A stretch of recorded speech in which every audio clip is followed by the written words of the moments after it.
தேங்காய் பற்றிய சில அபூர்வ தகவல்கள். தென்னை மரம் பூ பூத்த நாளிலிருந்து தேங்காயாக விளைந்து அது உதிரும் நாள் வரை அனைத்து பருவநிலைகளையும் உள்ளடக்கி கொள்ளக்கூடியது.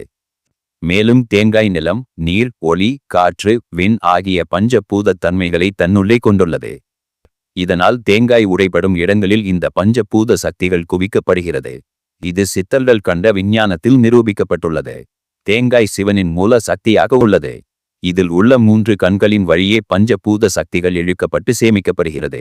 லட்சம் காய்களில் ஒன்றாக கிடைக்கும் 2 கண் உள்ள தேங்காயை சிவசக்தி தேங்காய் என்றும், கோடி காய்களில் ஒன்றாக கிடைக்கும் 1 கண் உள்ள தேங்காயை சிவன் தேங்காய் என்றும் சித்தர்கள் கூறியுள்ளார்கள்.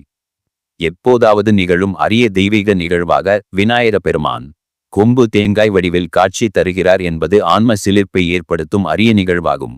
இப்படிப்பட்ட அற்புத படைப்பான கொம்பு தேங்காயை நம் வீட்டில் தனி பூஜை அறையில் வைத்து மிக மிக சுத்தமாக முறையாக வழிபட்டு வர எல்லாவித தடைகளும் சூரியனை கண்ட பனித்துளி போல உருகி ஓடிவிடும்.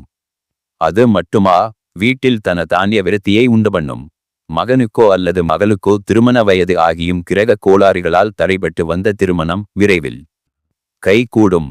தடைபட்ட திருமணம் விரைவில் கைகூட இந்த முக்கன் கொம்பு முளைத்த தேங்காயை வீட்டில் மிக மிக சுத்தமாக தனி இடத்தில் வைத்து 48 நாட்கள் சிரத்தையாக ஆன்ம சுத்தியுடன் பூஜை செய்து வர 48 நாட்களுக்குள் நல் வரன் வாயிற்கதவை தட்டும். அத்துடன் மனம் விரும்பிய மன வாழ்வு அமையும்.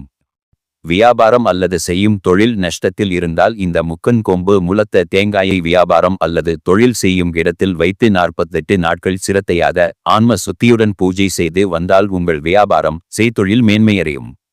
கண் திருஷ்டி போன்ற வினைகளால் குடும்ப சுபிட்சம், வியாபார விருத்தி இழந்து வாடுபவர்கள் இந்த அற்புத கொம்பு முளைத்த தேங்காயை வணிக இடத்திலும் வீட்டிலும் தனி இடத்தில் வைத்து நித்திய பூஜையை மன சுத்தம் ஆன்ம சுத்தத்துடன் செய்து வர கண் திருஷ்டி விலகி தொழில் வசியம் ஏற்பட்டு இழந்தவை யாவும் விரைவில் திரும்பும். பொருளும் அருளும் என்றும் தங்கும்.